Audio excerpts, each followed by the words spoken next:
Ain't this what they been waiting for? You ready?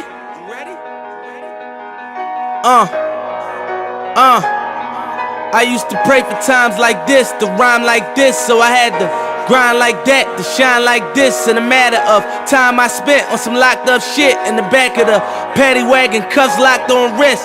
See my dreams unfold, nightmares come true. It was time to marry the game, and I said, yeah, I do. If you want it, you gotta see it with a clear eye view. Got shorty, she tryna bless me like I said I chew. Like a nigga sneeze, nigga please for them tricky squeeze. I'm getting cream, never let them hoes get in between of what we stuck.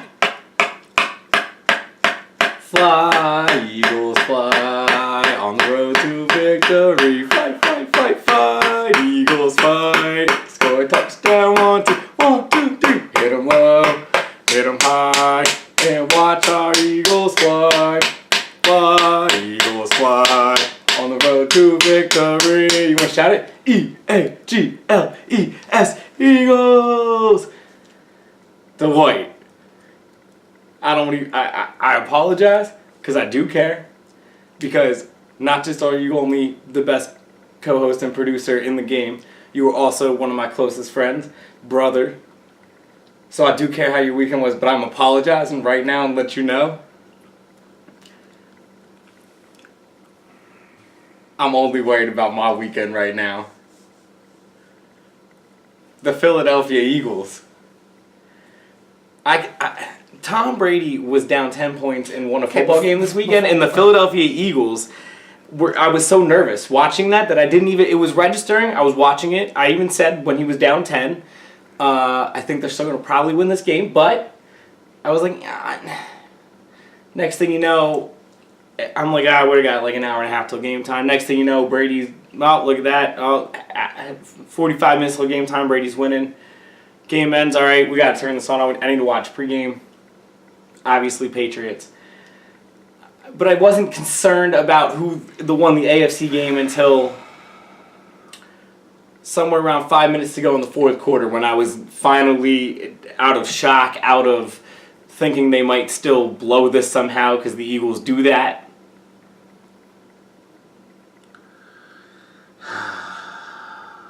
I'm Jared Hood, that's Dwight. You can follow our personal Twitters at the show's Twitter page, which is @_JD Sports. You can follow everything else by just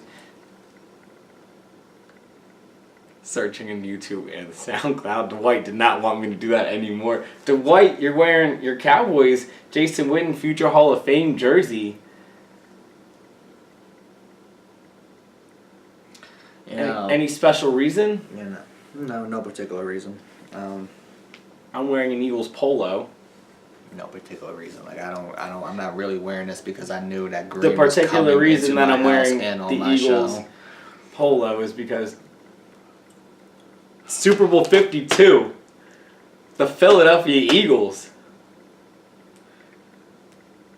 Just so you know, it took me to walk like 12 minutes ago. I'm not playing that damn song. Like the song was you singing it. I'm gonna let it go. Okay, that's fine. I'm not asking you to. But how about Dreams and Nightmares by Meek Mill, because that's the theme song for the Eagles. They played before the game, and then they were playing in the locker room, and all the players were singing it. It's an emotional song for Meek Mill and Rock Nation. It was actually the song that Jay-Z played when I was at the concert, and I was in Philly, and all the crowd sung it, and it was cool because like it is a Philly thing, so I get it. I was gonna go Super Bowl goes Jay-Z, whatever that song was. Oh yeah, we could do Family Feud. No. We'll do Family Feud next week. Super Bowl goals. Yeah, that makes more sense. Okay, we'll see. I've been thinking I'm gonna use that tagline probably 1,000 times. I've seen it a million times by you already. What you talking about? I used it once, but I'm gonna use it 1,000 times. I promise you. Probably. I am very obnoxious. Yes. Yeah, I think I'm at the point. 13 years ago. I think I'm at the point already where you're gonna have to block me for just 2 weeks. True. 2.5 weeks. Remove from timeline. That's the for 2.5 weeks. That's the Internet Thug version. I get that. Internet Thug version. I get that. But hide from timeline. But you. No, I was gonna say I don't. I wouldn't even be mad. I might just cut myself from social media because I can't. You have too many people. It's not just me. It's not just me. I logged in because at least I'm funny about it sometimes. I logged in right before I went to bed, whatever the hell time it was. with 2 minutes left in the game because I turned it off. I was like, fuck this, I don't want to see it. That's how petty I was. I was like, I don't want to see the I get celebration. that. Anyway, so I went to bed, but I was like, all right, let me browse through. Literally, I swear on everything, it was 6 straight. Eagles. Yes. And it was all people that I knew, and I was just like, oh man, I kept this game, deal. None of it too crazy. It was more, on the quote unquote normal side. But I was just like, man, I can't deal with this for 2 weeks. Here's my problem that I have with my social media. Like 4 or 5 months. Mine's 50-50, right? I get as many good Eagles posts as I get as much Eagles hate. Uh-huh. My favorite Eagles hate of all of this so far, I'm not going to mention him by name, but it was from a Vikings fan. And he said... Is that the same Vikings fan that talked about Adrian Peterson and I roasted him? No, but that's funny. Him and I have had good conversation. Hey, I'm not hating on him. He messaged me. Him and I had great conversation. But he used to always go back and forth with people. He stopped doing that with me. We had a good message back and forth. But this guy, he posted his status at the end of the game. It was about 5 minutes ago. It was a Viking fan. He said, on the Patriots bandwagon for the next couple weeks, and then quote unquote, ready?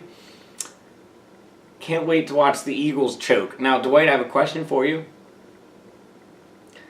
How do you choke when you have Nick Foles as your quarterback and the team they're playing is Tom Brady, the Patriots led by Tom Brady, Bill Belichick?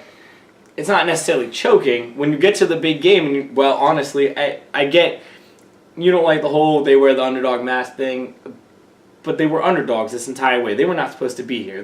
Once Carson Wentz went down, this was not supposed to happen. Correct. What did I tell you before? When Carson Wentz got hurt, and we talked about expectations. Remember, it was the week after. It was going into the Giants week. We talked about, all right, say the Eagles win, get home field advantage. We were hypothetical at the time when it happened. Right. You said, you asked me, what am I hoping for? What do I expect? And I said, well, hopefully a win in the playoffs. But honestly, even if they don't get that win, everything is a cherry on top once they won that division. So winning one game in the playoffs was a cherry on top. Winning now 2 games, going to the NFC Championship, which, by the way, winning the NFC Championship, I thought winning the game before against Atlanta was going to be harder than winning this Minnesota. I picked them against Minnesota confidently, where I did not pick them against Atlanta. So I honestly thought that they matched up better in this game, not 38-7 better, but I thought they matched up better with Minnesota than they did with Atlanta. Turns out there might have been some hangover a little bit maybe from Minnesota from that last play. There might have been the Eagles were that much dominant on the front for both ways, because the Eagles' offensive line in the playoffs has been as good as you can possibly be against it's going to be a surf fest, ain't it? A decent Atlanta defense, but a really good Minnesota defense.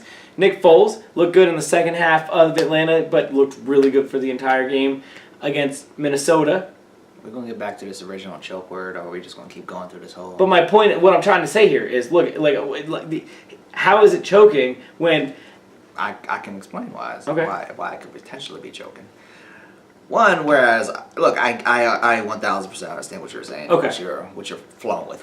We all Devil's advocate. We all know, we all understand that you ain't supposed to be here. But as the star... Which is what that whole spiel was. But as the star... You view choking 100% differently than what, I won't even say normal, what most people view as choking. You take it as the literal sense, which is, well, we weren't supposed to be here. That's the way you always go. Like, you always try to put I guess, more so the logic, which, I mean, I guess you're supposed to, but that's not how people typically use that word. They don't apply logic. They don't apply stats. They don't apply play-by-plays. They're not Jared Hood applying what you apply to that word. They more so look at it as, well, one, the bigger aspect. I'm sure this individual was more so talking about the fan base and more so talking about the overzealous. Can I ask you a question? No. And they were more so talking about, which I'm sure we'll get into, we're ready for Brady, we want Brady. Those type of people in those situations. I think one guy said he was going to sleep with Brady's wife. Right. And I'm sure we're going to really get into Eagles fans during this conversation. But I think that, to me, that's what he would be alluding to. All right. He's not alluding to I do want to ask the actual factuals, but we're alluding to... It's in depth with this. I'll give you that if the Eagles are up 28-3 going into the fourth quarter like Atlanta last year and lose the game, that would be a choke, right? That would be a choke job. But if they're up... I don't know. Didn't you say it wasn't a joke? Because you lost to Tom Brady? If they're up 28-20, I don't know, 7 or whatever, and they kick a field goal and then it's 30-28 and they lose, right? Sounds like a choke to me. Is that a choke? Yes. Even though it's with Nick Foles, even though it's against Tom Brady, because like honestly, that offense choke. I'm telling you right now, at that point. Do you think? Okay, all right. Better question. Jaguars choke? Yeah. Okay. Yeah. All right. Yeah. Well, then you look at it up 20-10. So, yeah. See, and in I the looked fourth at it, quarter. Yeah, I was like, Brady's got this, but I mean, we'll break that game down. But there was a point where it was 20-10, and Doug Marrone kind of like went down. He put his hands on his knees, and when he did that, I literally looked over and I was like, that is his, oh shit, that's Tom Brady moment. Right. And he was even up 10 at that moment, and knowing what was about to happen. And they even got a fumble 2 plays later. And the subsequent plays, the play calling, and everything that happened in that they situation got conservative. All right. So, and we'll get into. I was gonna say it was a choke situation. We'll get into all that. But so, all right. So you look at that as a choke, and then you would look at the Eagles losing that game. All right. So now, what if the Eagles go in there and they lose 31-10, and it's not even close? Is that choking? No, that's what it was supposed to happen. If they go in there and they lose 21-17. They never had the lead, but it was a 7 to 3 point game the whole entire time. Is that a choke? No. All right. That's competitive. All right. They have their own. I'm still gonna say, but no, I wouldn't say that they choked. No. See, that's the thing is that that word in sports is so broad and it applies differently to everybody. I'm sure. And I understand what you were saying when he says that even if the Eagles do lose 21-17, and what you just said isn't a choke. What he was saying is if they go there and lose in general, he's going to call it a choke, because I can get because of like you're saying the fan base kind of and because it's a Super Bowl well. and you lost you quote unquote blew even if you didn't a major game. It doesn't matter. It doesn't matter what happened in the Atlanta game. It doesn't matter what happened in the Minnesota game. The only thing this Eagles team will get judged on is this Super Bowl game. I understand that 2 weeks right. I can be in all my glory right now, and I am obviously. But 2 weeks from now, 7, 8, 10 years from now. The thing that will be talked about is what happened in the Super Bowl, not the week before. Most people don't remember that they beat the Vikings in a blowout in 04 and then beat Atlanta in a close game in the end. Right, most people don't remember that. Except people that have a different definition of the word choke. But nor should history shouldn't remember that, because what the Eagles do, they went into the Super Bowl and they lost 24-21. I mean, or 27-24, or whatever it was. And that's not a choke job. That was a loss. So. Just how you view that word. It's how you view it. You could just say, like you said, it's a choke in general just because it's the game. And if you lose it, well, you choked it. I get it, but I wouldn't view it. No, I'm not against what you're saying at all. And it was just funny to me when I saw it because I was like, let's put it back. Mm-hmm. The Eagles up, I don't know. The Eagles down, like 27-24. Nick Foles has it, and then he does throw a pick, or he can't convert, or okay, let's not even put it on Nick Foles because he's Jay guy fumbles, right, or missed field goal. Is that a choke? No. If the kicker misses, I might say yeah. And that's fine, and I understand why people would call that Bills game where he missed it wide left a choke. That's a choke. My thing with it is again, and you're not. It's all situational, right? You're not, but the Eagles shouldn't have been there in the first place. The Eagles are right, but nobody views it like that. We don't look. I completely agree with you. I'm not. Nobody looks at it. Oh, you look at it more broad. People look at the individual situation. I'm not arguing that at all. Like You're right. You're asking me, obviously, my opinion, and like I said, because I have to just think of it as myself. No matter what the Eagles did when they went into this playoffs, I told you I didn't have any expectations because of how bad they looked, and Nick Foles looked extremely bad in those last 2 games. Because of how bad they looked in those last 2 games, I had zero expectations going into the playoffs. So anything they did, I said was a cherry on top. So you know what? They get my heart racing, and they're kicking a field goal down 26-27, and they could go up 29-27 with 2 seconds to go, and they miss it. It's going to be the most heartbreaking moment in a very long time for me. But the next morning, I'm going to wake up and say, Wentz is coming back next year. Maybe Sproles, maybe Peterson coming back next year. But Hicks will be coming back next year. You have 20 of the 22 starters coming back next year. So as an Eagles fan, well, I'm gonna say you didn't need them, so they're a bunch of scrubs. you take a deep breath, and yeah, it's gonna suck. It's gonna be heartbreaking, but no, I won't look at it as a choke job because getting to that moment, getting to that kick is a cherry on top. You're telling me, you're giving me that opportunity right now, Jake Elliott on the line with the opportunity to win the Super Bowl. I'll take it. You the only one. Do I want to win? I haven't been this close to a Super Bowl, Dwight, in 13 years. I've only been this close to a Super Bowl once in my entire life. You have no clue how bad I want to win this game. This is... I'm hearing it. I'm hearing it. It's incredible. This is what I've been working for 3 years. And we try to get this side of him to come out, and he's like been holding off for God knows what reason because we have a contract or something. No, because we got YouTube money. Oh, shout out to you bums. No, because I want to be as fair as possible, and I think ain't nobody cares about that. I think I do a decent job of being pretty fair when it comes to my Eagles. But right now, man, it's hard to not just like this is. Who stop putting on this front. Oh, I'll give you 1,000 ways of how I think the Eagles could win. For sure. I'll give you a doing. million ways. Put on this damn front. I could give you a million ways right now of how I think the Eagles could win this Super Bowl. And I'm going to give you the reason why they won't. Tom Brady. Oop, there it is. Bill Belichick. So, look, that night, right, the Eagles win the game.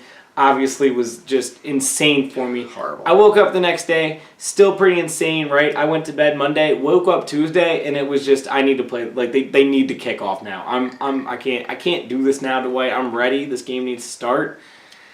And we got 2 more weeks of Oh, this. dude, it's getting difficult. I'm sure it is. It's horrible in general, but I can only imagine. I watched Notre Dame get blown out in a national championship. I watched Notre Dame get blown out in a couple of big games in the last couple of years. So if the Eagles do happen to get blown out, I guess it's not something I can't unexpect or something I haven't felt before. Look, I'm about it. the Phillies are the only. And I'm 27 years old. Okay, I watched 4 major sports in a college. And a college football team. So I have 5 chances at a championship per year, 27 years. You guys do the math. I've won the championship once as a fan. You know what I'm saying? I don't know what that feels like. You're a Lakers fan. You have. A couple times. And Cowboys. A couple that I don't really remember. Right, me neither. I was young for the Cowboys. I'm just saying I don't know what it feels like. I win. Luckily for me, I was too young for the Cowboys to remember. Oh, my franchises like to win. You're not wrong. But I've seen the Flyers in the Stanley Cup twice. Right. They lost both, and they got swept in one, and they lost the other one in 6. I watched the Phillies in the World Series 3 times, but I was too young for one of them. I've been alive for 3 times. They won one, they lost the other one. In '93, when I was too young, they lost on a walk-off in Game 6. I saw Notre Dame, as I said, lose in the national championship by a lot to Alabama. I watched the Eagles obviously lose in the Super Bowl. So Sixers and 0-1 to your Lakers.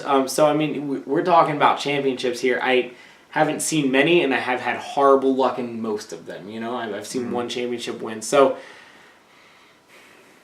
yeah, to be this close, as I said, I desperately am gasping for this win. No matter if it is against Tom Brady, Bill Belichick, and Nick Foles is the quarterback of the Philadelphia Eagles right now. Which, by the way, as an Eagles fan, and you'll probably get a good chuckle out of this one, I get pie thrown in my face all day by other Eagles fans about, oh, I remember you weren't a Nick Foles, oh, you're always a good Nick. Oh, I mean, it's just left and right people on me. See, and I'm why like, I can't stand y'all? Do you understand why I can't stand y'all? I laugh. And I'm just you're like, an Eagles fan, and you're dealing with Eagles my fans. answer is, Do you understand that? I was happily wrong about that. Do you understand that?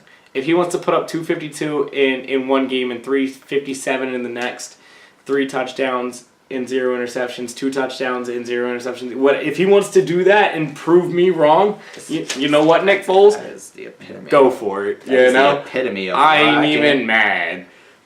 An Eagles fan has to deal with other Eagles fans. This is what it's like for non-Eagles fans. Jay Ajayi had a good game. Except it's all of Zach you. Ertz had a good game. Alshon Jeffrey had a good game. All of you. Smith had a good game. Both lines had a good game. The secondary had a good game. Cornerbacks, I played again.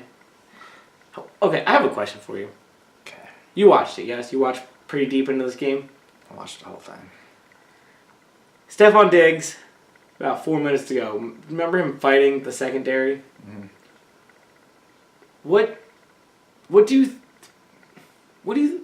What's going through his mind? Like, why are you trying to fight? You're down 38-7. He's mad. I get he's mad. He's mad. I was mad at the Eagles players. It was childish. It was And I was more mad at childish. the Eagles players because, look, Jalen Mills, I get it. He probably said something to start this. I assume that Jalen Mills said something to start this. I'm not going to sit here and say that the Eagles players aren't innocent here. And they weren't. But whenever Stephon Diggs has something back to say to you, just stop talking, point to the scoreboard, and walk away. Sure. Hey, I did see an Eagles player do that to him. Well, you could see him waving at him. Because that's all you got. Because that's your card. Because that's your card. It's over. Once you just say, "Hey, look, man, scoreboard. I hear you. Whatever you're upset about, my bad for my boy yelling in your face, but calm down because you're getting killed." So. And by the way, guess what? We're going to your house and playing this. Yeah, we're gonna go play now in your stadium. So if you really want to come and talk, right. Look. So okay, Ain't got nothing. Now that I'm a little. Because it's going to be impossible. It's going to be waves. We're going to be just waving here. I'm going to be calm and not calm and calm and not calm. Now it's a little calm down. We want to talk about the game itself here. No. Do you think this is a Vikings hangover from the week before?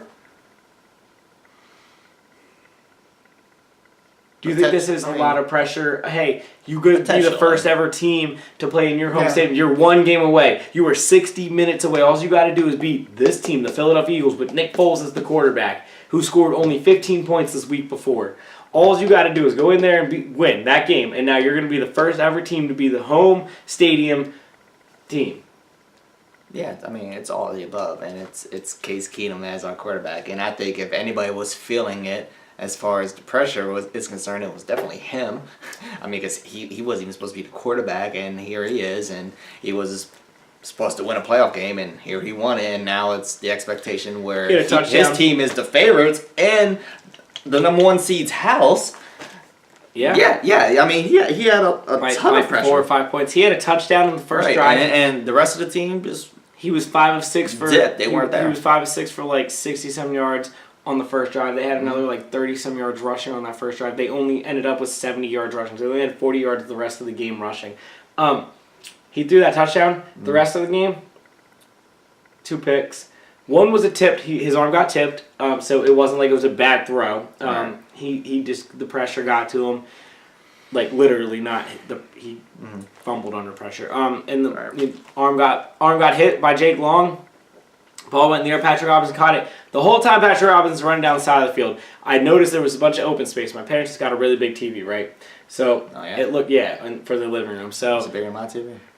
No, it's a little smaller, but not too much smaller. It's still a pretty big TV. Damn big. It's a really big TV. So obviously you can see a lot of the field, right? The whole time I'm yelling, cut to the middle of the field, because all I see is just green area in the middle of the field and nothing but Vikings players running here, and I see Eagles players making a wall, but I'm like, just run to the middle of the field. Finally, he gets as close as he can to the sideline and then cut for some reason. Scored the touchdown. Good job, Patrick Robinson. Ties the game at 7, and from that moment, Dwight... Joke? There was one more drive. Is that considered a joke? It was 14-7 because the next after they scored the touchdown, the next drive was 3 and out. The Eagles go down the field and score, make it 14-7, right? It's 14-7. Middle of the second quarter at that point. They go the whole way down the field, the Vikings do. They're at the 20-yard line, and Barnett, the rookie, made Keenum fumble. So we had 3 turnovers in this game. He made Keenum fumble. Jake Long recovered it. The Eagles go down the field, score, make it 21-7 with just about 2 minutes to go. And then another quick 3 and out, 55, 48 seconds left, something like that. And then it's 24-7 going into halftime. Eagles get the ball, score a touchdown, and just like that, that was it. I mean, it was literally, that was it. Sounds like a choke job to me. Keenum had 3 turnovers. 2 of those 3, one of them led to the touchdown. Another one was a turnover. 2 plays later, touchdown by the Eagles offense. So 14 points right there in a matter of about 10 minutes because of Keenum's turnovers. Put him down 2 scores. Yeah. Had a pass. And look, we all know the Eagles. I've been saying it for a long time, and I lost a little bit of faith in that little run there against the Giants, against the where they gave up a lot of points against the Seahawks, the Rams, and the Giants. So the Seahawks have a good offense, Rams have a good offense, and the Giants have obviously played the Eagles a million times. Not saying that's an excuse, but just coming off the Wentz injury, they still won the game anyways. Point being is, those 3 games, you take those 3 games out, the Eagles literally only gave up I think it was less than 11 points per game or something like that. It was a ridiculous number if you take those 3 games out. Now, you put those 3 games in, it was 17 or 16, whatever. Point being is, we all know if the Eagles, if you have to pass against them consistently, if you have to drop back and pass against them 48 times the way Keenum did, and they can get pressure with you on their front 7, or with their front 4, which I said to you last week, the difference was going to be the Eagles' front 4 versus the Vikings' offensive line. If the Eagles have to bring blitz, it's going to be a hard time for them to win this game. They didn't have to blitz at all in this game. Fletcher Cox, after that first drive, stopped anything trying to run, as he did the week before, and then the rest of it was just 4-man rush, 3-man rush, Keenum getting blitzed, Keenum getting hit, his arm was getting hit as he was throwing, he's fumbling the ball. I mean, it was just somebody in his face all the time. And even the week before, Matt Ryan was, he did that little spin move to make that shuffle pass. They were in his face all week the week before. I've been telling you all week how good all season how good I thought this defense was. You kind of laughed at me. I was gonna say. I mean, at this point, that whole summarization, you literally just explained. All you gotta say, your defense completely dominated them, and that's all that was. Do you remember our conversations early in the season? Yes, correct. Yeah, I remember. But they're better than even I was saying at that time, because I was saying that I whole thought they were summary top of what 5. you just said, that defense, and to what you're saying, I was down on them. I still down on them, but just no doubting what they did. Right. I was saying, at that time, I was saying I think they're at top 5. Yeah, they dominated and I was saying they have a potential of maybe being top 3, but I didn't know if they were there. And you were definitely making arguments the other way, and as you were admitting, I don't know if they're top 3, but they made it to where they're supposed to be at. So. And they put the clamps down on a good offense and another. Right. I mean, look. All the numbers. Keenum's not a great quarterback, so I'm with you. I don't know. I'm not going to sit here and judge that's he's not Tom Brady. He's not Drew Brees. He's not a guy that's not going to have a job next year. He's not Carson Wentz. I understand that. I'm following along. I'm not saying they put the clamps down on this ridiculous guy, but they put the clamps down on a good offense. They shut down good wide receivers. They got a lot of pressure. I mean, again, the offensive line of the Vikings not good, but they got a lot of pressure, which that's the key to success. It's not just the book on Brady; it's the book on quarterbacks. I always laugh at everyone says the book on Brady is getting his face. Well, that's just the book on quarterbacks. But isn't it, a 275-pound guy, a 310 guy in your face is going to be the problem? No matter if you're Tom Brady, if you're Carson Wentz. This is when I say you take things too literally. The reason why people say that is because Tom Brady has no other weakness, and you can say, well, it applies to everybody. But okay, fine, but. Absolutely, I understand. So you take things too literally. But I'm saying the hope and grace is that the Eagles can do that with their front 4 the way they did in those first 2 games. Right. And it's been proven when you do that to Brady, he don't do so. My bigger scare though is on that first drive, right? I mean, literally, he can't run. That first drive where the Vikings scored 7 and it looked very easy. It was player wide open. Keenum had time. Player wide open. Run for 4 yards. Run for 7 yards. Player wide open. Keenum had time. And then Foles came out, throws a perfect pass to Burton inbounds, and Burton for some reason jumps with nobody around him. I'm talking, there was nobody in the camera view, and he jumped for no reason, landed out of bounds on a 3rd and 6 where they got 17 yards on the pass, but he ends up out of bounds. The ridiculous things he remembers. The next play was a punt where it was the Eagles' only penalty until the 3rd quarter when he ran right into the returner for some reason when he called the fair catch. It was so dumb. But then the pick happened a couple plays later, and there you go.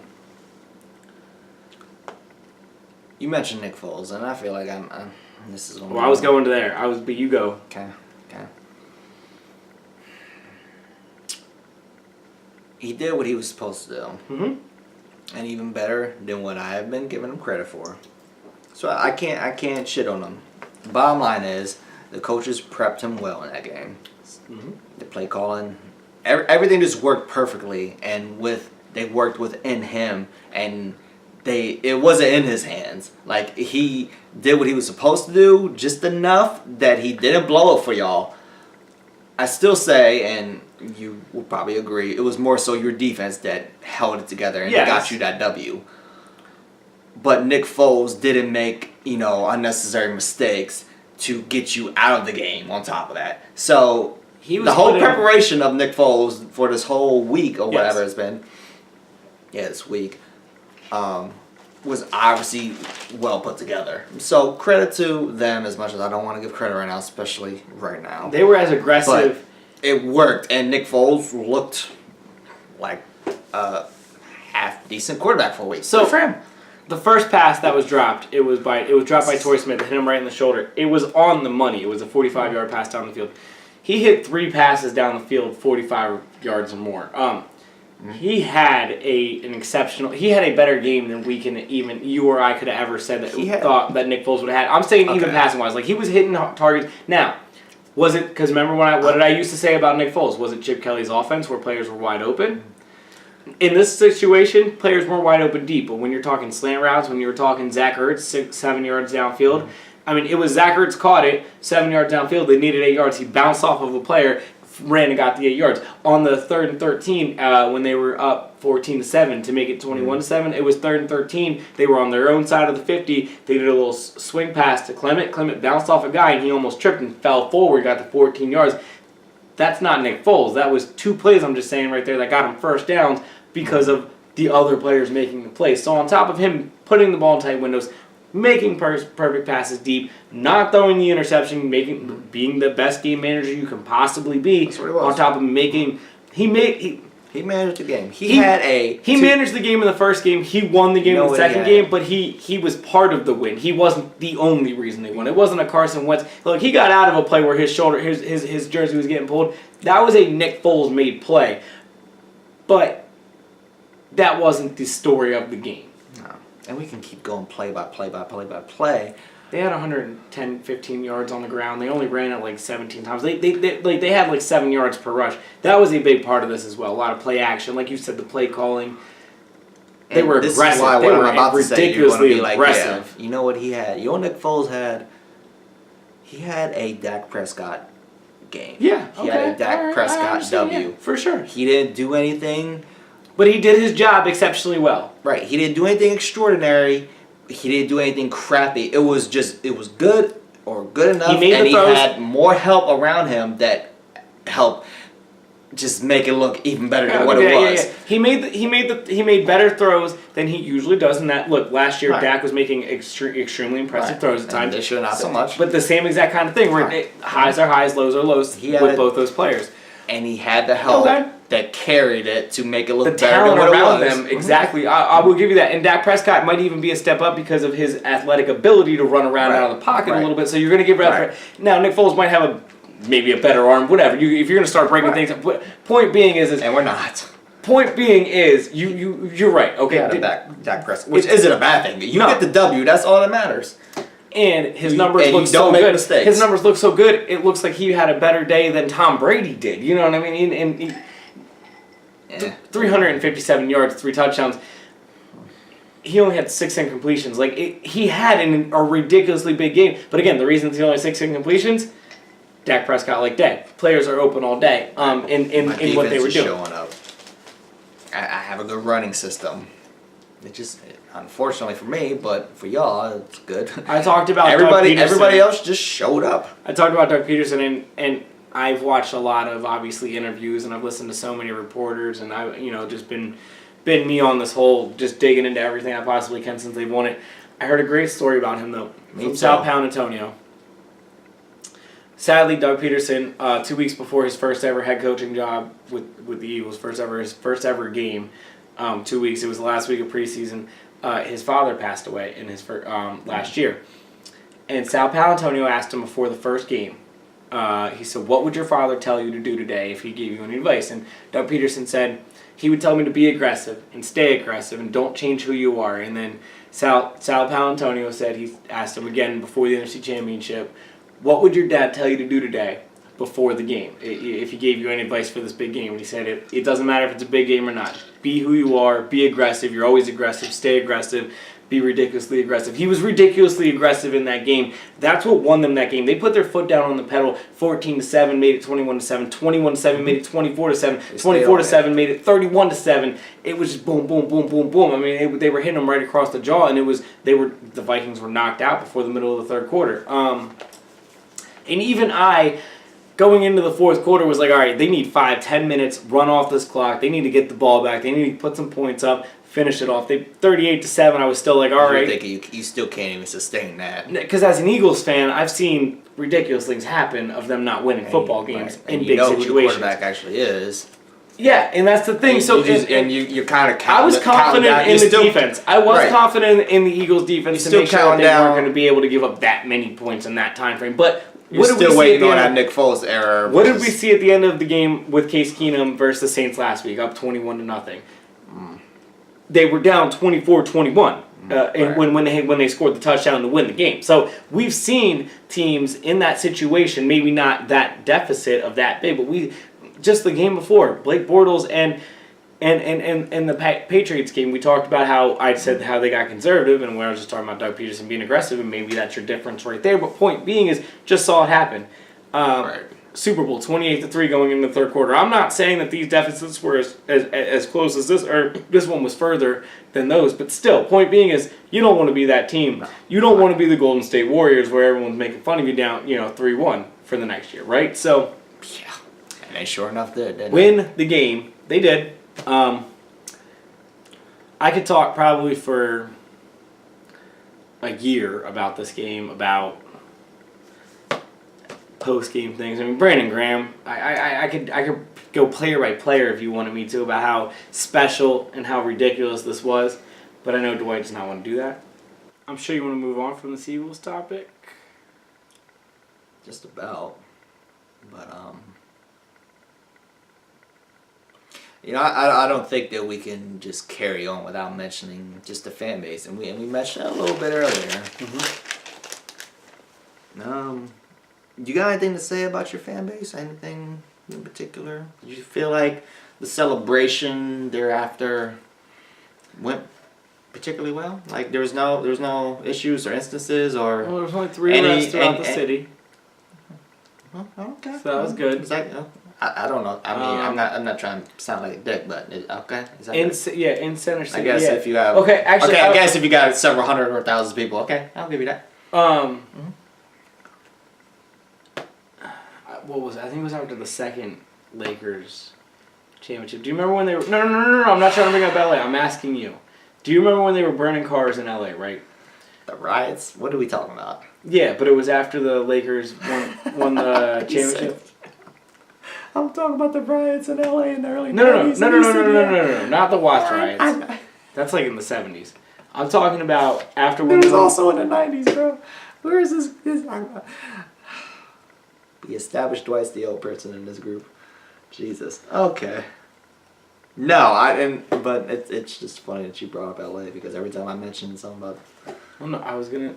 Go ahead, carry on. Carry on with your little LA story. Something happened in 2001. We're gonna talk about what the Lakers did, or the LA. 2001, I don't know, whatever. That no one remembers and nobody cares about. Hold on, and then it was. I think it was Miami when they won the championship back-to-back years.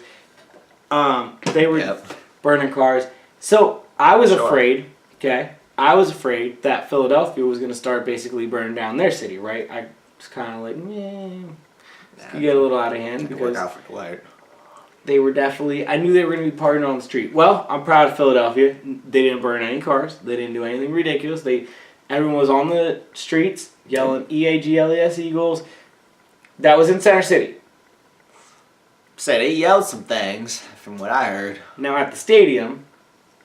I don't care what was that. It was Philadelphia. The 60 Vikings fans that were there. Sure. See how he just... Go ahead. They had a rough time. I'm going to let you go. I'm going to let you live. Go ahead. Live. You know what? This is your moment. But they did not have as rough as the time as the Cowboys fan that was there a couple weeks ago. Did you see when they were pouring the... What was it? Ketchup and mustard and like dumping shit on the Cowboys guy in his jersey? He had a white Cowboys jersey. Really? Yeah. And now... And we haven't even touched base anywhere near where I'm at with this story. This is amazing. Go ahead. Continue. This gets better. Do not condone any violence myself, so I do not throw beers at people the way that they were throwing beers at those two guys in the video. I do not dump mustard or ketchup on people. I do also... Okay. You know what? I'll even be just that guy. Okay, if that Cowboys fan was being a fuck and he was, saying... Which is very possible. I don't know. I don't know. I have no... I've just seen literally pictures of it. I have never watched, like, If he was saying, F Philly... Like, if he was acting like that, like, just that extreme, then okay. Then you deserve what you get, as far as I'm concerned. But if you just you just Cowboys fan, you're like, whatever, I'm at the game for whatever reason. Clearly he was there for whatever reason. To watch his team. To see Dak Prescott and Zeke Elliott. No, I'm not saying at the Vikings game. I'm saying it was the Eagles-Cowboys game, the last game of the year. He was walking out of the stadium, and when he was walking out of the stadium, they were pouring ketchup and mustard. Or he was walking to it even. I don't even know. It was in the daytime. Okay, well, all right, I thought you meant this game. But No. Well, that's even worse. Okay. So you don't condone any of that? No. Nor should you. Do I have an understanding that people don't want to go to Philadelphia, like outsiders don't want to go to Philadelphia games, and because of that? Yeah, for sure. And is it like, look, some people wear it as like some badge of honor or whatever. Like, I look at it this way. It gives me, I guess, more leeway because I went to Washington, right? And I... Yeah, we've told the story. We talked about I've it. absolutely had my run-in with people that were there, and they were trying to be ignorant, but nobody was throwing things at me. Now, also, on hindsight, I'm not going to defend the people throwing beers at these people from distances or even the people throwing beers at them from up close. I'm not sitting here going to defend in any way, shape, or form. What I am going to play as devil advocate on this one, in the video, these guys are just whipping the finger, yelling at you. Now, obviously, we see them, the two guys in the Vikings jerseys that are walking by. Now, obviously, we only see the part where beers are already Is that grounds for a beer getting thrown at you, though? No. Okay. No, I wasn't saying that. No. What I was saying... advocate. What are you saying, bro? Put your head down. I would not. And would you just start whipping the finger at everybody if they're already doing it? Just put your head down, man. Keep walking. The better thing to do in that situation, the smarter thing to do, what I would do, even I was Eagles fan in Dallas, Eagles fan in Washington, Eagles fan in Minnesota, getting beers tossed at me like that, which is keep walking. He caught one, and you know what I would do if I caught it? If it was... You're getting beers thrown at you, though. How do you expect them to react? Of course I'm going to give you the finger. I don't know. I'm not. Man, screw them. Like, No, let's not be devil's advocate and put it on that fan. Let's put it on the Eagles. Why y'all doing that? I don't know. I have no idea. It's It's not something I would do. It's not something I get down with. Like, this is the reputation that you have. And Yeah, to we get agree. into what I was talking weird. about, the most shameful of your whole situation, that 99-year-old woman, Vikings fans, did you see what y'all did? Well, they were yelling at her? As of not at her. There was literally, and I haven't seen the video, but I've seen the pics. There's a big old sign. Oh yeah, and it's not a parade, but they're walking down the street, and there's people around, and the sign says, and they're chanting, I don't know her name, but they're saying Millie. F Millie. Right, like really? On the basis of what? Not something. On the basis of not what? something I'm gonna get involved with, but. You had no idea. That's the main one that I've been seeing. No, I haven't seen that, but I don't because I'll show you the pic. I believe it. I mean, there's a literal it's just song where they're saying insane. we're Eagles fans and we don't give an F about how you feel about us or so. I don't know. That's I've cute. heard And it. that's adorable, and I'm saying, that's what's up. But I mean, you don't need to go that far. And this is the reputation. As an Eagles fan, it's not something I fight either way. It's not something like I don't. And people say the Raiders fans are like no. What I'm trying to say, y'all are ignorant. I get that. What I'm trying to explain to you is I don't look at Raiders fans as any kind of way, shape, or form because people sit around and tell me that they're dressed up crazy, yelling F-bombs. But Boston fans, right? I don't look at all Boston fans racist just because they have literally in the last 5 years an instance every year at their baseball, basketball, or hockey stadium dealing with racism. Do you know what I mean? Like not all Boston. I just. Fan bases suck, man. My uncle's a Cowboys fan. Don't play that fan bases suck thing with me. Don't go there. Yeah. All bases have their fans, but y'all have this reputation because it's stronger. It's a stronger force, and it's a continuous thing. And as I told you, this is not why something I fully understand myself. Other than they just do things and throw beers at people when and they're walking in there. Right, and I'm not saying that that's you. It's an intense environment. And I'm not saying that that's you because obviously it's not, and you're admitting as such. But I just need you then to stop saying, "Well, all fans have this." Correct. There's shit fans everywhere. But the reason y'all have this reputation is because it seems to be a little more stronger y'all way.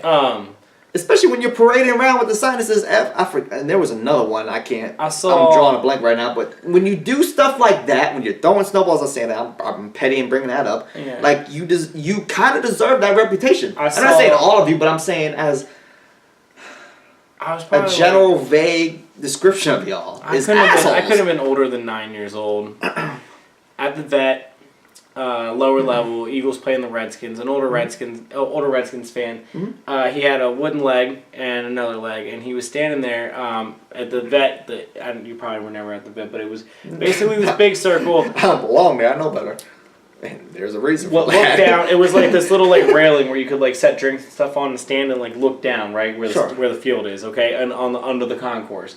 And he's standing there at the edge of one of the aisles on the concourse, and he was just shouting away, and it was middle of the third and going to the fourth quarter. Eagles were up by 2 points, and he was just shouting away about how they're going to blow it or something. For no reason. Yeah, and now nobody, and I'm literally when I tell you this, there's probably about 70 people around us, 80 people around us, right, walking around going to. Because my dad and I were going to go to the bathroom. I want to tell you, nobody was paying this man any mind, and he's just shouting and shouting and shouting. And this dude, he was drunk as ever. They were probably in their mid-20s, I want to say. Just walks up. Said something to the guy. The guy looked at him, said something stupid back, and my dad was like, "And here we go." And literally, he kicked the dude's wooden leg out, and the guy fell. Now, so when you say "and here we go," so he means "and here we go." Because my dad was like, Philly fans, here we go. Because the Redskins fans said something. Yeah, no, hold on. But here's what my dad said, right? Here's what my dad said, right? And this is probably the best part of the story. This is gonna be no. It's the guy with the wooden leg, though. No matter what you do, if you're kicking the guy with the wooden legs, and this is Philadelphia. This is the best way to describe it. No matter what you do, you're kicking the guy with the wooden legs out. You're kicking him with the wood. It doesn't matter what he did before that. You are still kicking the guy with the wooden leg out, which you are the problem in that situation.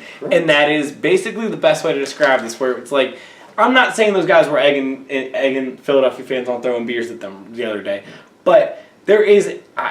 I have seen a lot of issues in Philadelphia, and I will promise you, I've been to maybe 10, 15 Eagles games in my life, and I would say out of majority of the fights that I see, it is because somebody... This man said plural fights. Oh, I have seen plenty of fights at NFL games. Majority of the fights that I've seen had been the person in the other jersey egging somebody on, saying something stupid in someone's face. Again, I'm not saying ever take it to violence. You and I both know I'm not someone. Just because he looks in your face and says, Bobby Hoying sucks or whatever the hell he was saying that day in 1997, where I see some dude I think it was actually a Vikings-Eagles game. He got in the face of an Eagles fan. It was after the game. The Eagles fan was clearly drunk. The dude said something stupid in his face like that, and the Eagles fan just popped him right across the jaw. And I'm not saying it's okay. It's not something I would do. But, again, I'm not also walking away from the Redskins stadium screaming in someone's face that Kirk Cousins sucks. You know what I mean? So, I bottom line, I think y'all deserve the reputation. But it keeps people away from Philly. Yeah. Which is why when you said you should just go, and I'm like, no. There it is. Whoop, there it is. You and I going to Dallas, though? We can go to Dallas, and I can wear my Eagle stuff, and we'll be fine. Look, I ain't never been there. Well, I ain't never been in that arena, in that stadium, and with all those fans. But I would think you would be fine in comparison. I want to go to Dallas. I want to go to you and I. I want you and I to go to a Dallas Eagles game in Dallas. I think that would be fun. That's fine. That's number one. Number two, for the record, here it is. We never need to hear out of his mouth that, well, no, it's not just Philly fans, which you're right. The overall... No. It's not. It's not just y'all. But there's a reason y'all have this reputation because of certain situations. Look, and my uncle rest in peace was a Cowboys fan, right? Fine. He went to Pittsburgh Cowboys. And I'm sure that's ugly too. Yeah, and he was standing there and got sucker punched right across the jaw. And now he is a brawler. He was a guy who was known to fight, and he would tell you straight up if he started the fight or got in someone's face. He was like, no, this time I just got sucker punched right across the jaw, and it started a fight right there in the middle of a section. And he basically was all game they were trying to taunt him into a fight, but he knew he was in enemy territory, and he was not going to go there to fight. He wasn't. He was like, I'm not, and it happened. My example of saying that is, It's everywhere, and I'm not saying Pittsburgh's bad. I'm saying you need to stop saying Someone that. got You're killed. correct. Okay, Someone got killed in Oakland Jared, like 5 years ago. Jared, what I'm saying is you are correct in saying that. But what I'm also saying... No one's died in an Eagles parking lot. Correct. People have died in Oakland's parking lot. And I don't look at Oakland as a bad fan base. You're correct in saying all this. But you also, as a fan base, kind of deserve the reputation that you have. Because it's... But those people... Wait. Those people... You really sit down in your breath, so I'm going to need you to say that again. Of course they're getting... Y'all deserve this reputation. When you're throwing beers at people walking down the sidewalk, obviously the reputation is going to be that way. That's all I wanted to get across. But you realize that when you're wearing a jersey in the Eagles territory now, like that was that was them clearly showing you. And again, not something I would do, not something I condone, and I would welcome people to come watch a game with me anywhere, including that stadium. I'm not saying it's okay. I'm just saying, like, if it was my option. My point being is they were making it clear they don't want people to come to their stadium, whether that's okay or not, which it's not. Correct. They did it, and they're going to do that probably forever, for the rest of time. It seems like so. Correct. Solution: don't go, and you don't. I'm not saying you're somebody. I will never will. But your solution to those people getting beer thrown at them, don't go next time, right? Yeah. I mean, that's the way this thing's fixed. You shouldn't have to be that way. I don't disagree, but I'll be honest with you. I feel comfortable going to Washington game because you feel comfortable going to a Washington game. You feel comfortable going to a Dallas game. Why can't I not feel comfortable going to an Eagles game? I'm not saying you shouldn't. I wish there was a way to make it. I'm not just saying me. I'm saying there's quite a few. My friend's a Dallas fan. One of my good friends is a Dallas fan. He was at the Dallas game where Tez Bryant scored 3 touchdowns and they won the division. And he has a Dallas tattoo on his arm, actually. Dallas Cowboys tattoo on his arm, actually. And he celebrated. He said he didn't get none thrown at him. He didn't get people. But he was not in people's face. He was not belligerent. He was not, he just stood up, clapped, sat down. Wasn't like, he didn't mock them. He did nothing. He said he was just... Boy, I tell you. I can't even imagine. Because, boy, I tell you, even in Harrisburg, Pennsylvania... He's the one good story. I walk in a bar in Harrisburg and I deal with it. I'm not sitting here saying that's not like he's not the abnormal. He's super abnormal for that's not something that happens often. Obviously, I've never even brought this up to anybody. But you know how many times I'll go out and I'm like, I really want to wear this Dallas shirt, this Dallas jersey, and I just won't, depending on where I'm going and how I think the situation is going to go, because I don't want to deal with it, because I've dealt with it, because I've had some people, and they're ignorant and they're the anomaly, and there's fans everywhere, but. Because I don't want to deal with the potential that I've dealt with, which is those ignorant. And a lot of them are also. A lot of these people I'm about to allude to are not all of them, not even maybe half of them, but there's a good amount of them that are also Eagles fans. I'm a huge Notre Dame fan, living in a Penn State area, and Penn State has this fictional idea that there's a rivalry between Notre Dame and Penn State, where I don't. There's a lot of fictional things with Penn State. But you and I have talked about this many times, where I don't think that Notre Dame Penn State is any such rivalry. They played 4 times in my lifetime. Twice was before I was 2 years old. Like, I don't look at them as a rivalry in any way, shape, or form, but no. Penn State fans do. Penn State fans, when I wear my Notre Dame stuff out right after a win on a Saturday night, somebody says something to me. Now, so I understand where you're coming from on that. Obviously, it's not near as harsh because there's a lot more Eagles fans that hate Dallas, but there's a very big one, and I don't ever. That's a shame. That's a shame. Like, you shouldn't feel that way any type of way. Let me put it to you this way: you shouldn't feel that way ever. Like, I know some Eagles fans from Pennsylvania that moved to Dallas, and they go to Dallas, and I went to Dallas and I hung out there, and they would wear their stuff and they were cool with that. I didn't see anybody mess with them. In the short time I was with them, but I didn't see it happen. What I was going to say to you is, so the best story I have for this, to defend what you're saying, is, as a Notre Dame fan, I don't go out for Notre Dame games anymore, because the first ever, I was 21 years old, I turned 21 early December, right? Notre Dame was in a decently big bowl game, but I was able to go out for it. For the first ever time, I was able to go to a bar for a football game that I wanted to watch. It was Notre Dame playing Florida State.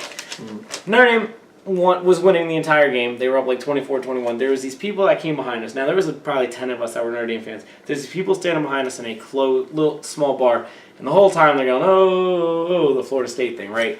Game ends. I get it. Florida State wins on the last-second field goal. Game ends. All I right, get it. we're a little upset. It was a bowl game. You know how I feel about bowl games. So I was like, that sucks. But it was a good time. Notre Dame almost won. But I was like, these people were kind of annoying, but whatever. Like, oh, yeah, good game, I guys. get it, right. I yeah. turned around and I was like, hey, good game, guys. The guy was like, I was like, good game, guys. And I said something about Florida State for like the year after. He was like, no, I'm just a Penn State fan. And walked away. And I was like, Wait, what?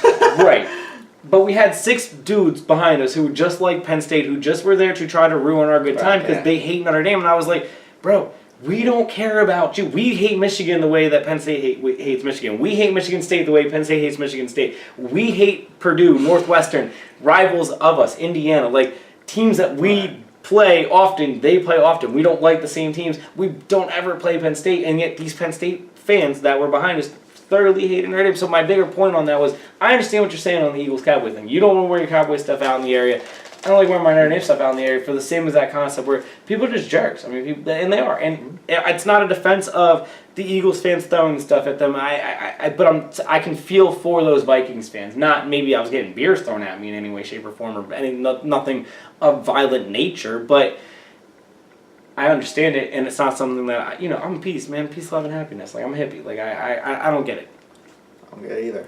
Shout out to Millie though. She got a Super Bowl ticket before an Eagles fan ever did. She did. She's going to At the least Super Bowl. recently, and she got it for free. So that just really pissed me off. So I just had to say that. Moving on, we have another game to break down. Do we? I feel like we just did the whole show. Okay. What's up? The Eagles are playing somebody in the Super Bowl. The somebody. Pretty good team. Mm-hmm. If you had to bet $1,000, Where's my wallet? 20-10, Jacksonville's up. Start of the fourth quarter. I was talking about that. Okay. Would have you put it on Jacksonville or would have you put it on New England to win? Honestly, New England. Because even when I was going on, I was like, Fourth quarter. Brady has too much time. Fourth quarter, 11 minutes to go. Flea flicker. Dion Lewis, 25 yards downfield, gets the ball stripped from him by Miles Jack. $1,000, 10-point game. Blake Bortles getting the ball, first down. 11:26 to go. Who you putting the money on? It sounds so easy to say right now, but I think I might still just, if my life's on the line, I still might say New England. I was still saying. It's easy to say. It's so easy to say. Now, let me put it to you this way. I was honestly saying I still was believing in New England at that time, but let me put it to you this way. So was I. That's the... I was so focused on that Notre Dame game, on the Eagles game that was getting played after that when I was watching it, it was just like autopilot to me that I was just like, it's Tom Brady and the Patriots, so I was like, I still expect them to do it. Like, I wasn't like in tune, you know what I mean? Yeah. So it wasn't like I was like, man, look at what the Jacksonville Jaguars have done this whole time. But well, no, I was literally just like, it's the Patriots, they're going to do it. And then I would tune back in for a couple plays and then tune back out and then tune back in. And the next thing you know, it's 17-20. And I'm like, oh, somehow they converted a 3rd and 18 or a 4th and 18. I wasn't even paying attention. Next thing you know. I was paying attention. You know what I'm saying? So, like, next thing, and then I started paying attention at 17-20 a lot, obviously, for that last 5 minutes of the game there. And it got super intense. Tom Brady's Tom Brady. The Jacksonville Jaguars looked down and they realized they are the Jacksonville Jaguars. Blake Bortles didn't do Alex Smith. He didn't do anything exceptional, but he didn't lose them the game. They were conservative play calling. The Eagles, as I said, were aggressive in the game after. Do you think they got conservative, or do you again? Is this a choke job by getting conservative, or is this just you didn't do enough? Yeah. Did they not do enough, or did they get conservative? They got conservative. Okay. I would still consider it a choke job. Yeah. I mean, you're up What by about- 10, and I don't care who they're playing against. It's up by 10 in the fourth quarter, and you have the potential to win a Super Bowl. What about I think it's a choke job. And Leonard Fournette, 40 yards on the first 2 or 3 drives, and then only another 38 or 40 yards the rest of the game. I mean, Belichick in that defense, look, they are the best. The Patriots are the best. Spurs, best adjustment team in the NBA. Patriots, best adjustment team in the NFL. Alabama, best adjustment team in the NCAA. These things are trends for a reason. Those are the best coaches, obviously. The adjustments that were made at halftime to stop the running game of the Jaguars made them have to be conservative. You're not going to trust Blake Bortles to throw it 40 yards down the field the way that the Eagles were trusting Nick Foles to throw it 40 yards down the field, or the way that you think Tom Brady on a 3rd and 18 can get 19 yards. Jacksonville got conservative. One, I think, because they relied on they were trying to rely on that defense, which was top tier D, and they thought they were going to continue to hold Brady, which just didn't happen. Two, they also got conservative because they realized who the quarterback was, and at the end of the day, it's what it came down to. A great quarterback versus a quarterback that probably doesn't belong to be here. Because literally, had a good game. It's irrelevant. It's irrelevant. He outplayed Brady for three quarters, but it didn't matter. Okay, I'm glad you got to it didn't matter because at the end of the day, it doesn't matter, and you might not even have a job next year. You didn't get the W. Eli Manning, Alex Smith, Colin Kaepernick, G-Pug, Jay Cutler. All better. Tony Romo. All of them are better. Jason Witten. All of them. Name everybody. Jason Garrett. Name everybody. Doug Peterson. Dwight. Nick is ready to Foles, go out there. Case Keenum. Sam Bradford. Everybody's better. And it's exactly what happened. The quarterback situation. Jimmy Garoppolo. I said name everybody. It came down to quarterback play. And guess what? The quarterback who sucked didn't deliver and was not relied upon because the team did trust him because he sucks. It's what it came down to. At the end of the day, it came down to a great quarterback versus a great defense and a crappy quarterback against we hear defense. And we saw... But we're not going to rely on this quarterback. I will give McDaniels, the offensive coordinator of the Patriots, and Brady credit. They lost Gronk at the end of the first half, and they still figured out a way in the fourth quarter to move the ball. Look, they didn't have Gronk in the last Super Bowl, and they won the Super Bowl, so I understand. I watched it as it happened. I literally was like, and the Patriots were down. What did I tell you? There was a moment where it was 20. What did I tell you? There was a moment where it was 20-10 where I saw it. Doug Marrone put his hands on his knees, and he looked across the field, and he was like, crap, that is Tom Brady. Like, he knew that even down 10 that they were in trouble. And that's just, it's hard to explain doubt. It's hard to explain the moment like that, but you saw doubt. In sports, look, last year I have never seen doubt so much than have I've ever seen in that Super Bowl, but I just saw doubt the same exact way that we saw in that Super Bowl last year in the Jaguars' eyes. At halftime, when Gronk went out, I literally just shrugged it off. It meant absolutely nothing to me. Agreed, because you still have Tom Brady. Because you have Tom Brady, and because he's done so much more with just as less. We haven't even got lesser than that. Point being, they didn't need Gronk, and that's even more indicative of how crappy Jacksonville is overall, because they weren't ready for that moment. Their offense was not ready. They were not ready to put it in their quarterback's hands at that point, even with the lead. That's more indicative of how Jacksonville was just not prepared. They got conservative. They didn't try to get in his face the way they were before. Brady was having a lot of time. Even when he was having a lot of time, then you were making a lot of great plays in the secondary. But in that fourth quarter, when he was having time, they weren't making the plays in the secondary. Mm-mm. I got a question for you. Okay. We haven't even covered this yet.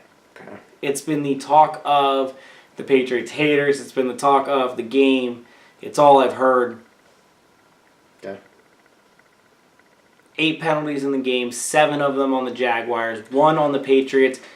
There is, I would say, 6 of them that you cannot argue that happened against the Jaguars. I'm not even going to sit here and listen to an argument on them. There's 2 of them.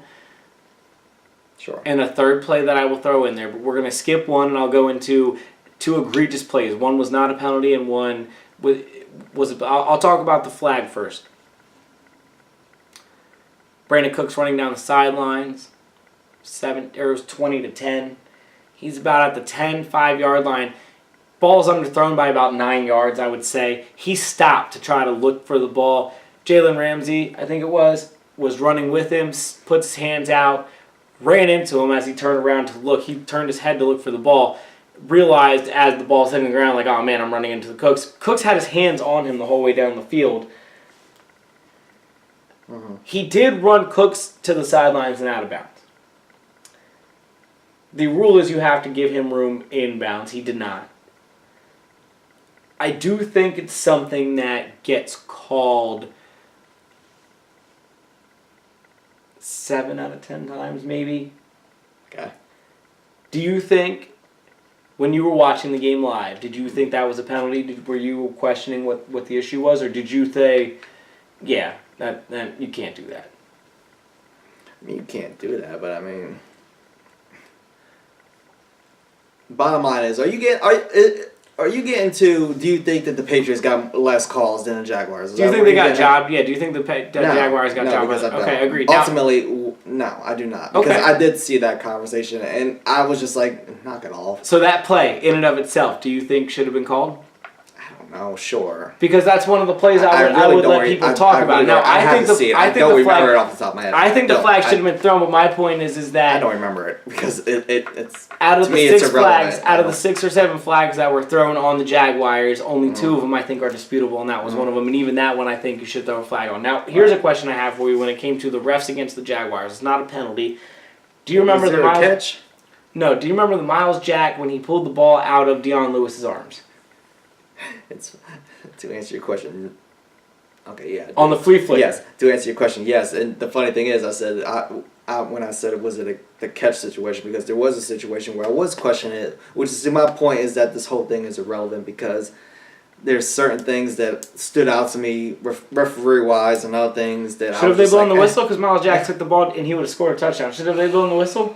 No, you don't blow the whistle. Okay, part 2 of that. Then if they don't blow the whistle and he scores a touchdown, it gets reviewed, right? Yeah. That's not a fumble if that gets reviewed. Do you agree? I don't think it's a fumble. I think that by Belichick not reviewing it, he actually hurt himself in that situation. I really thought that was not a fumble. I think if you review it by the rule, they wouldn't have called it a fumble. Whatever. Doesn't matter. No. Patriots won. Just checking. Danny Amendola, who years ago, remember when we first started this show, we talked about how they just picked him up, right? And I'll never forget the conversation you and I had. And you were like, well, that's just another guy that they're plugging in. You were like, obviously the Patriots being the Patriots, they're going to find their guy. Remember, everybody was against him. Our original producer, quote unquote, he was not a fan of Danny Amendola. He thought it was a horrible pickup. And I'll never forget always being like, man, like football intelligence. Danny Amendola is that guy. He went up, caught the ball, he looked at his feet. He looked at his feet to make sure he could put his in midair. He followed the ball to his hands and then looked down, pulled the ball in. It was he did a smooth criminal. Ridiculously impressive. Again, Danny Amendola 3rd and 18. Danny Amendola touchdown. 3 of the last 4 double-digit comebacks in the playoff history, which has only been 5 of all time, involved the Patriots, and all 3 of them include Tom Brady to Danny Amendola to win, to tie it up or win the game. And I'm supposed to care about Gronk missing a half when we know damn well he's going to be at the Super Bowl. Come on, man. So, a couple more things to talk football, right? Are you done with that game? Did we ever find out what happened with Gronk? Like, did we ever find out? He's in the concussion protocol. We'll find out sometime this week or early next week. So the answer is no, because I didn't hear anything post. It's the Patriots, so they're gonna play games. They're gonna say it's that like he's Brady's hurt. hand. They're gonna say he's hurt. They're gonna say he's hurt. They're gonna say he's hurt, and then he'll probably show up. Brady's like the polar bear he is. He's gonna say I'm not hurt, and then he's gonna have like his head is gonna be like this big, like Tom Brady's freaking hand. And Speaking of Tom Brady's hand thing, I was making jokes all week. Imagine if Tom Brady's hand really was as bad as they originally thought. Right? I look at it this way. Tom Brady, normal to me. I ain't gonna lie. I mean, it was a little thicker. Tom Brady, right? Like, No, we agree. But Tom Brady, if it was really bad, Tom Brady would have sawed that hand off and then figured out how to throw with his other hand because it was the AFC Championship and he wanted to win that bad. Right? Oh yeah, I wasn't. I was agreed. Right. Absolutely. And then he would sew the hand back on after the game and use that hand in the Super Bowl. So. And shake Roger Goodell's hand, right? Yeah. So. My last football questions to you, right? Because last week we did a really good job of breaking down the future of all the teams that were not moving forward. So I got to ask you. We joke about Jacksonville's quarterback situation. The most realistic thing that they're going to do is pick up Bortles' 5th-year option, and then they got to go out and get a guy like Bradford on a 1-year deal, or Eli Manning on a 1-year deal, or yeah, right, okay. Alex Smith. I'm following you. 2-year deal-ish, maybe. Outside of the quarterback position, because you could throw everything. Would you? Let me put it this way: if you were Jacksonville, are you putting all your money on getting a quarterback? Like if Alex Smith's out there, right? You're saying Alex Smith, yeah. That's the guy you would go with. He's the top-notch, best guy you're going to be able to get on the block right now? Realistically, I would say yeah. Okay. Would you throw money at Bradford or Keenum or Bridgewater? Not saying Bridgewater would be healthy. After the fact. After If Alex Smith say makes you a can't get situation. Alex Smith, that's my point. Say Alex Yeah, Smith stays yeah. with Kansas City, signs a 1-year deal, something stupid. I'm not going in a draft if that's what you're Okay. insinuating. So my other question to you then is, if since you're not going to go in the draft, say you have Bradford right there, right? You have Sam Bradford. Now you have a Bortles on your one-year deal, so you know you have Bortles. You have Bradford. You also have your ties because you know who the player personnel is with the Giants. Mm. Eli Manning might be available. I'm gonna sound like such a Giants hater, but no. I agree. I wouldn't go with Eli anyways. I think you're just exchanging Blake Bortles for Eli, a less athletic Eli. Or I mean, especially Bortles is this a more is all- athletic Eli. Yeah, and this is older Eli. This is Eli coming This off isn't a Eli rough giving you season. 270 yards, 260 Yeah. yards often. This is only maybe twice a year he's putting up 210, 220. Yeah, at this stage now. Okay, I agree. So would you go for would you sign Sam Bradford, right, who was every single year he is healthy, he has been better, but then he gets hurt. He gets better, gets hurt, gets better, gets hurt. His best year was with the Vikings last year, which barely tops his best year, which was the Eagles 2 years ago, but he got hurt. Best year, hurt. Again, do you give him a 2-year deal? You have Bortles on the 1-year option. I mean, if that's your best option? If I can't convince Tony Romo to come out the booth, then yeah, that's the only option. Because my other thought is I want to talk about the Vikings' future here. The Vikings' future would have to be, you can franchise Case Keenum, so would you franchise Case Keenum? I franchise Case Keenum personally. I franchised Case Keenum. No. I signed Teddy Bridgewater to a 2-year deal. I mean, I guess if you're getting rid of Sam Bradford, then I guess You have 3 quarterbacks. Yeah. You got to make a decision on them. I guess you kind of have to. A lot of people don't think they're going to be able to keep 2, but I think They if all you suck. But if right, and that's the Just question. like okay, I can't say they all suck. They're all just or suck. So can you sign Bridgewater to a 2-year deal because Bridgewater isn't going to be looking at other places because he's coming off the injury and hasn't played in 12 months, 16 months.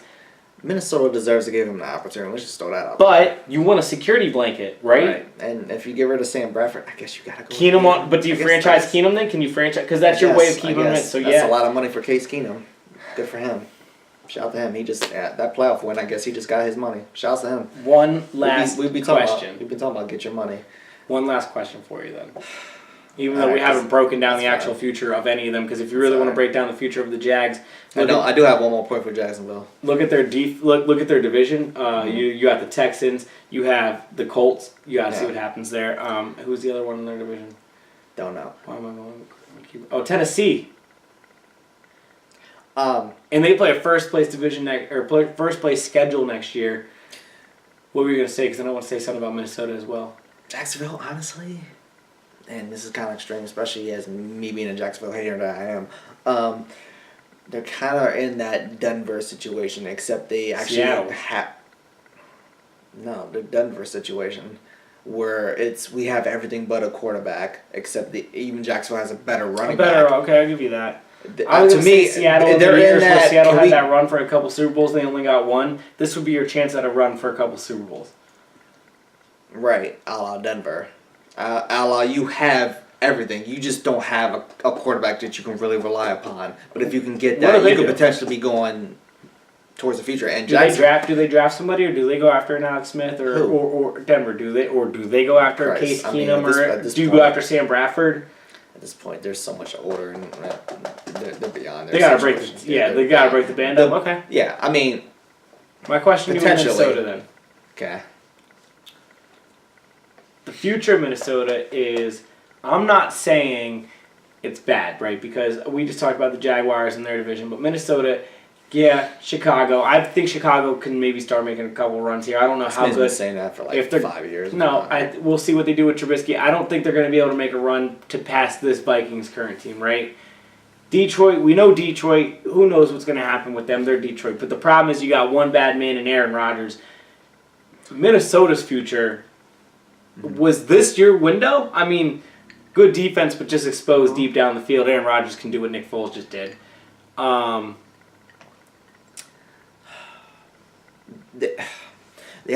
You would think that defense is going to carry over.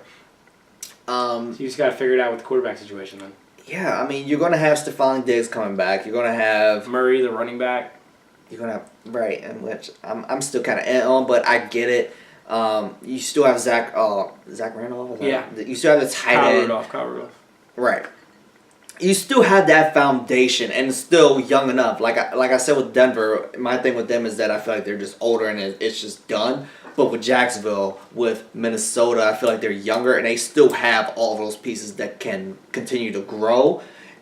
You just need to figure out the quarterback situation. And you might be still competing for the next 3 to 5 years. A wrench to throw in here, and I don't know if it's possible. Maybe we could break it down a little more next show, and I think this might be a good idea to do. We're going to talk about Super Bowl next week, so. What about Nick Foles' future? I mean, what about him maybe coming to you in Minnesota? I'm not saying that's a possibility, but you've seen that experiment with St. Louis/LA. I'll tell you what. You said bringing it up next week. I thought about this just even earlier today. Yeah, I did too. If this man, and we'll talk about it, I'm sure. I think it's a 2-year deal with the Eagles, so he would have to ask to be traded, and they would have to grant him that trade. And I think the Eagles would. If this man wins the Super Bowl, is what we're getting at. Ooh. I was saying even if they lose 31-10. I was just saying getting this far, doing what he has done. I was not thinking that at all. I was like, what? You're saying if they win the shit. Right, well, he's the backup next year in Philadelphia still. But if you're Nick Foles, you just say, F this, I'm out. I gotta make money. As he should. If that were to happen in that situation. To your point, even if he doesn't win, let's talk about that next week. I was just saying for Vikings idea, but we'll talk about Nick Foles' future next week. And depending on how this game goes, he might end up being on the Minnesota Vikings. That's my point. They have 3 options right now. They might not stick with him. They might go after Nick Foles or Alex Smith or even I'm Minnesota. Draft a guy. Even if I'm Minnesota, I still might say Nick Foles. And if I'm Jacksonville too, I still might say to Nick Foles. This has been a really long show because I was super excited about the Eagles. That's okay. We can go along. This is our show. We can do what we want. Ain't nobody but like 2 people watching it right now. I got a 9. Anyway, so shout out to those people. Shout out to those people. Shout out to the fans of J Sports. We love you. Number 2. Number 3, we do what I want. Like, if we want to go 4 hours, we're going to go 4 hours. You're right, but I got one more question for you before we wrap the show tonight. It has nothing to do with football. This man's in a rush. Nah, I ain't in no rush. We can talk as long as we rush. Okay? As long as we want. What's up? How was Raw 25? That's my answer. Stone Cold was good. Stone Cold was great. Came out. He stunned Vince and Shane. That's what's up. That's his shit. Drank a bunch of beer. Yeah, that's what he did. What he was supposed to do. Honestly, you know what? Here's the thing. This is me as a wrestling fan, just in general, a WWE fan. I put myself in this kind of bubble, and I have these expectations that I know just aren't realistic. Not gonna reach. But I always put myself there, and then when it doesn't happen, I'm like, well, that sucked. That was disappointing. And sometimes I can come back and realize that and just be like, you know what, your expectations were just too wild. But honestly, I feel like they kind of dropped the ball in this in many ways. Raw 25. Well, I saw the set for the Manhattan Center, right? The Manhattan Center, yeah. And it looked really phenomenal. The set looked great. Phenomenal. It was an exact replica of the original broadcast. Even the big Raw set looked pretty good. Generic, but yeah. That was normal. The same thing, yeah. The same thing, but it was Raw. Right, yeah, right. The reason why I kind of feel disappointed, and I'm not the only one, and you can go on our Twitters and see it. I retweeted several of them, and you can just go on the internet and type Manhattan Center, and you will see results because I've done it. People are disappointed because the Manhattan Center kind of got played. They didn't get a whole lot of entertainment there. No, it was supposed to be a simulcast, and my point last week was I wasn't sure how they were going to handle this. They weren't jumping back and forth the way they should have. In my opinion. Okay. And that's the way I felt like they should have. To me, it should have been match to match, like one show, one. Did they do any matches at the old center, at the Manhattan Center? Any matches? I'll get there. To me, it should have been every other. 1-on-1. That would have been great. On TV, especially. That would have made sense. To answer your question, Manhattan Center got. Oh my gosh, I was going to say like 1.5, but technically 2 televised, in a 3-hour show, mind you. How many do you think they had off the air? They got 2 televised matches, 1 televised promo, and they got a JR and King intro for like 30 seconds. Mind you, this is a 3-hour show, so they got 2 televised matches, very short matches. So basically maybe an hour, if that, of entertainment, 45 minutes of entertainment. For 3 hours of them I'll just give you- sitting there. I might give you 20 minutes. For them just sitting there I might give for you 3 20 hours. minutes. Did they have anything in between, you think? In between, and there's video and there's pictures, and I shared it and I liked them, and it is what it was. There was a screen. They were showing the Barclays Center, and all the action was going on in Barclays. And when they were showing the Manhattan Center, they would go to the Barclays and show that they were watching Manhattan Center, which made sense. Like, to me, that's the way it should have been. It should have been Alternate. alternating all night, but They didn't. Barclays got like 90%. It's dumb. 85%, 88%. More like, people were in there. But higher paid tickets were at the other one. Oop, there it is. And the sad thing is, you got okay. Apparently during the commercial break, they got some cruiserweight matches. Yeah. Woo. Yeah. Non-televised. Nobody cares. And there's footage out there. You can check my personal Twitter. There's, because I retweeted it. There's fans chanting BS. We want refunds. Boring. At one point they were chanting, "Can we get something?" or something along those lines. Like they were mad as shit, and as they should be. The sad thing is that at the end of the night they put DX out there, Yeah. and the fans just They weren't feeling it already, so it kind of was done. No. The fans caved in. It was like, "Well, DX is here." Oh, we love you it. had all night they were chanting, "We want refunds." And Everybody. then DX came out and they loved it. And you heard on a live broadcast one fan chanting it when Triple H, the man that would be able to do that, you heard one guy that had the balls to say it actually chanting it, and everybody else was just like, "Oh, DX is here." Really? For a 3-hour broadcast, y'all were mad as hell, demanding refunds, I get that. wanting to leave, and when the man who you should be yelling at is there, not named Vince McMahon, you have one person doing that. Really? So, And like you said, they paid the more money. They paid the most money out of that situation. It was bad. It was horrible. And to me, it was hardly done. It was poorly done. It was poorly promoted, because the way that they promoted it, it was the Manhattan Center. yeah, right. This is a coming home. And they didn't actually really do much there. No, and they really didn't. And So, it was more so I a got- go-home show for the pay-per-view instead of a celebration of the 25th. I was just the going to 25th, say. 25th anniversary was kind of like a afterthought. So, It should have been the main forefront. portion of this, I agree. But they were too busy My going question to you now with is... the Rumble. Speaking of the Rumble, Yeah. 2 surprises. 1, We ain't gone. 3 surprises. 1, we ain't going. But if we were the whole time, you'd have a hard time because they'd just be yelling, E-A-G-L-E-S, Eagles. I mean, I may be yelling CM Punk, but I feel you. The second CM Punk. The second surprise. Do you think The Undertaker makes a move at Rumble after the performance that he put out on Raw? Damn. No. And I didn't even mention that. He put out a real vague, confusing promo, and it confused everybody. People That's what I that was have been asking. following this forever, not just me, podcasters, legitimate wrestling What did JR websites. say? Was that a threat? He did it.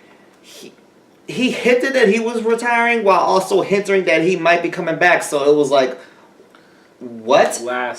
So it was like, what? So to answer your question, I would say no, but we don't know. And his appearance was a flop in that regard, because we thought, okay, he's finally here. He's finally going to say what's going on. He's finally going to say thank you, goodbye. He's finally going to say I'm coming back. And he kind of just went the field and just said, I'm going to play this middle ground and let you keep guessing. And we're left saying, so are you coming back or no? Would you like to see The Undertaker come back? No. Okay. As a fan, yeah, but I also more so understand it's Let it be. time. It's Okay. time, and the way that he went out last year was absolutely perfect. Last question. But no, it's time. It's time. And Last- it sucks, but it's time. The third of the surprises that I want to know. What's that? Who wins the Royal Rumble? God. I don't know. And I had a pick, and then I remembered that the guy that I picked is actually in a triple threat for the Universal title. I was like, oh, I'm going Braun Strowman. Braun Strowman's in a triple threat match for the Universal title. He is, to me, the only guy that is positioned to get this going. Is Jericho in the Rumble? I don't know. He's not announced, but he's probably going to be. I'm picking him if he is. He's not going. In all likelihood, honestly, it's probably going to be Roman Reigns. John Cena? No, John Cena's a part-timer now. It's probably going to be Roman Reigns. I didn't even mention Roman Reigns lost the Intercontinental title last night, 25th anniversary. So it makes to sense The Miz. Mind you, The Miz is back at it. Mind you, it wasn't at Manhattan Center. It was at Barclays. Barclays. Right, obviously. When that match was advertised, I was like, oh. That should have been at the Manhattan Center. I said, that's perfect. If you give them that, they'll be content. That makes sense. And then you have The Miz win. That makes even more sense. And it's in New York? No. But you know what happened? And they didn't televise this, but it was tweeted, even by WWE. Apparently, because the fans were so mad at Manhattan Center, The Miz won the title, immediately went to Barclays and cut a promo. That's cool. He wasn't the only one, but... It's cool that they did that. Not enough. You shouldn't have. All they had to do was give Manhattan Center... Give that match. Give the match of The Miz winning You can give Stone Cold over to the big arena. That's fine. And you give Manhattan Center DX. Also, if you just give them that one more match, you literally cover the entire 3 hours. Just by one match. By one moment. But they didn't do it. So instead, they send the guy who just won over to... It's just busted. To answer your question, if I had to put money on it, just because of what happened with The Miz, Roman's set up to reclaim his throne. Unless, please, Undertaker, please show up. Undertaker, please show up. Well, does the Undertaker get a rematch at WrestleMania? Oh man, Dwight? That's so gross. I really hope that's not the case, but if it stops Roman Reigns from winning. Bonus question. Who's winning the Women's Royal Rumble? No. The first ever? Oh, okay. Two first bonus ever. questions. Then who's winning the Women's? That's even more ridiculous. Sasha Banks. No. I put my money on Asuka. I'm not, but that's almost too predictable. But she's the woman. She is the woman right now. My original. But yeah, there's no way. My original bonus question to you. What's that? Who wins the AFC or NFC Pro Bowl game? The Royal Rumble, because that's what I'll be watching. They will get my view. The game's early. I'll be at work. You will be. All right. My job gets the W. I'm still rooting for the NFC, as always, even though no Eagles will be playing in it. Because, Dwight, they are going to Minneapolis, Minnesota, on Sunday to start Super Bowl week, Super Bowl 52. Next week, Dwight, we'll preview that. Thank you for watching. I'm Jared Hood. That's Dwight. Go Birds. I'm the turd.